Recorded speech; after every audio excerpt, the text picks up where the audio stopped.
Ang linyang "Don't work for money, make money work for you" ay isang paalala na huwag lang tayong umasa sa sahod kapalit ng oras at pagod.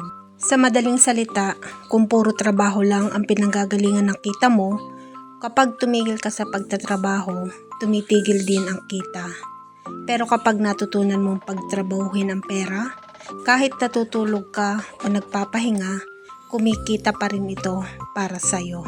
Ano ang ibig sabihin nito? Una, mag-ipon muna bago gumastos. Ugaliing magtabi ng bahagi ng kita para may puhunan ka. Pangalawa, mag-invest ng may kaalaman. Maaaring sa negosyo, real estate, mutual funds o iba pang investment vehicles. Ang layunin ay magkaroon ng passive income, kita kahit hindi ka na aktibong nagtatrabaho. Pangatlo, palawakin ang financial intelligence. Aralin kung paano umiikot ang pera, paano ito palaguin, at paano i-manage ang risk. Pang-apat, magkaroon ng multiple sources of income. Huwag umasa sa iisang pinagkukunan lang ng pera. Tandaan, ang trabaho ay mahalaga, pero hindi sapat na habang buhay kang kapalit ng oras mo ang pera.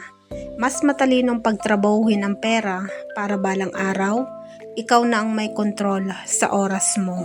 Hindi masamang magtrabaho para sa pera, pero mas maganda kung darating ang panahon na ang pera na ang magtatrabaho para sa iyo.